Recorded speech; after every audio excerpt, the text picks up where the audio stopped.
Bits pharma బాగానే ఉందండి. 45 జనరల్‌గా ఫార్మా కొంచెం బాగానే ఉంటుంది. లాస్ట్ ఇయర్ 84 ఉంది. ఇప్పుడు ఫార్మాకి రావడం జరిగిందండి. ఐఐటీ ధనబాద్ మినరల్ ఎప్పుడు బాగానే ఉంటుంది. మైనింగ్ 21st ర్యాంక్ అండి ఈసారి. వరల్డ్‌లోనే మంచి ర్యాంకింగ్ అండి.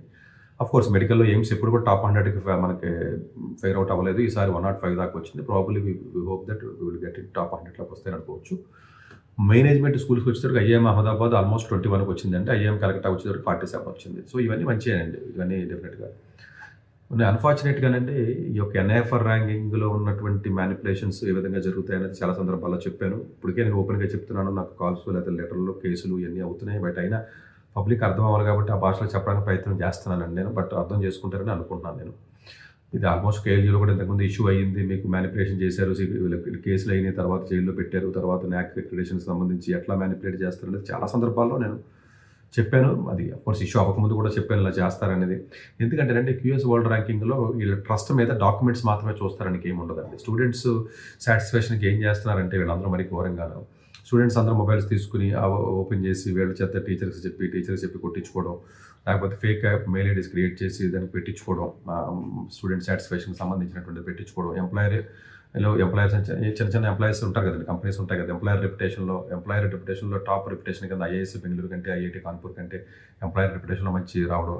రీసెర్చ్ ఇండెక్స్, ఇండెక్స్ అంటారండి. సైటేషన్స్ అంటారండి. ఎక్స్ట్రాడినరీ రీసెర్చ్ ఇండియాలోని టాప్ 5లో మీకు రీసెర్చ్ చేస్తున్నామని మరి అవన్నీ ఉన్నాయి. లవ్లీ ప్రొఫెషనల్ యూనివర్సిటీ అంటే ఇవన్నీ కూడా మామూలుగా అయితే ఈవెన్ టైర్ 3 కూడా కాదండి. లవ్లీ ప్రొఫెషనల్ యూనివర్సిటీస్‌లో నా దృష్టిలో టైర్ 6 కంటే హీనాతైనటువంటి కాలేజీలు ఇవన్నీ.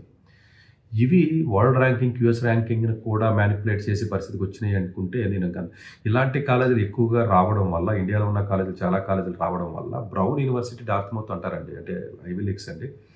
తల్ల కిందలుగా తపస్సు చేసి మీరు ఎంత ఎక్స్ట్రాడినరీగా అవ్వాలని. ఇంకా స్టాన్ఫోర్డ్ ఏమన్నా చికాగో పక్కన పెట్టి బ్రౌన్, డార్ట్మౌత్ లాంటి ఎక్స్ట్రాడినరీగా అండర్ గ్రాడ్యుయేషన్ ఫోకస్డ్ కాలేజ్ అండి జనరల్‌గా. ఆఫ్‌కోర్స్ రీసెర్చ్ కూడా బాగానే జరుగుతాయండి. మరి ఇట్లాంటి కాలేజీలు ఈవెన్ ఐవీ లీగ్స్ లాంటి కాలేజీలు తీసుకున్న ఈవెన్ ఇంకా మంచి ప్రీమియర్ కాలేజెస్ తీసుకున్నటువంటి ఏవైతే ఉన్నాయో ఇవన్నీ కూడా అంటే ఆల్మోస్ట్ చాలా వరకు గవర్నమెంట్ ఇన్స్టిట్యూట్స్ ఇండియాలో నుండి ఎక్కడ కూడా మ్యానిపులేట్ చేయవరండి గవర్నమెంట్. ఇప్పుడు ఐఐటీస్ కానీ, ఇంకోటి కానీ, ఐజేఎస్సీ కానీ. సో ఉన్న ఇన్ఫర్మేషన్ రీసెర్చ్ కానీ, లేకపోతే స్టూడెంట్ కానీ, ఎంప్లాయర్ రెప్యుటేషన్ ఇవన్నీ కూడా చాలా థర్డ్ పార్టీని ఎక్కడా లేకుండా చాలా పర్ఫెక్ట్‌గా వెళ్తాయండి. ర్యాంక్ గురించే బ్రతుకుతున్నటువంటి కాలేజీలు మరి కొంత ఇబ్బందికరమైనటువంటి పరిస్థితి కింద మనం చెప్పుకోవచ్చు. ప్రాబబ్లీ ఆఫ్‌కోర్స్ ఇప్పుడు సింగపూర్ ఉందనుకోండి. సింగపూర్ గవర్నమెంట్ ఏం చేసిందంటే ర్యాంక్ రావాలి యూఎస్‌కి, ఎన్టీయూకి అనే ఉద్దేశంతో హ్యూజ్ ఫండింగ్ రీసెర్చ్‌కి ఇస్తుందండి.